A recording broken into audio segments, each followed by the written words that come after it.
শীতের ছাদ বাগান আজ একেবারে রঙিন। প্রতিটা গাছই নিজের মতো করে নতুন কিছু উপহার দেয়। আসসালামু আলাইকুম, সবাইকে অনেক শুভেচ্ছা ও অভিনন্দন।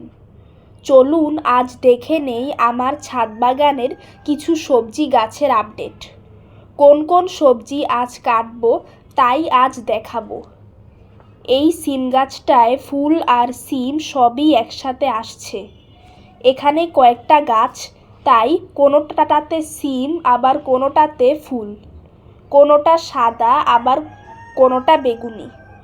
দু একদিন পর পর কিছু কিছু সিম তুলি। একই বোটা থেকে যত সিম তুলব সেই বোটাতেই নতুন করে আবার ফুল আসবে। এটা আমার লাউ গাছ। ছোট চারা লাগানো থেকে শুরু করে লাউ ধরা পর্যন্ত প্রতিটা ধাপে ধাপে আপনাদের সাথে ছোট ছোট ভিডিওতে শেয়ার করেছি। অনেক প্রত্যাশিত সেই লাউ আজ বড় হয়েছে। আল্লাহর নাম নিয়ে আজ লাউটা কাটবো। পাশের লাউটা বড় হবে না, এক ডালে দুই লাউ হলে এমন হয়। লাউটা অনেক কচি ও টাটকা। চিংড়ি মাছ দিয়ে রান্না করলে বেশি মজা হবে।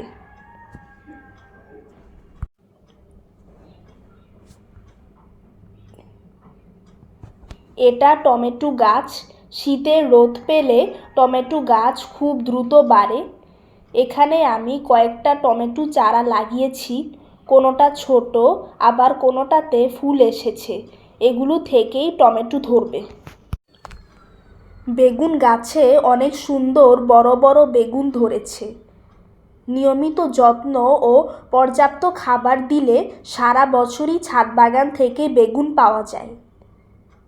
এগুলি ছাড়াও নতুন করে আরও অনেক বেগুনের চারা আমি লাগিয়েছি। বেগুন গাছের সঠিক যত্ন ও জৈব সার প্রয়োগ আমার শর্টস ভিডিওতে দেয়া আছে। শীতকালে বেগুনের ফলন অনেক বেশি হয়, তাই আমি ছাদে অনেক বেগুনের চারা লাগিয়েছি। গাছের সাথে সময় কাটানো যেমন আনন্দ দেয়, তেমনি আপনাদের সাথে শেয়ার করাটাও আমার খুব ভালো লাগে। আর আপনাদের যদি ভালো লাগে তাহলে সাবস্ক্রাইব করে পাশে থাকবেন।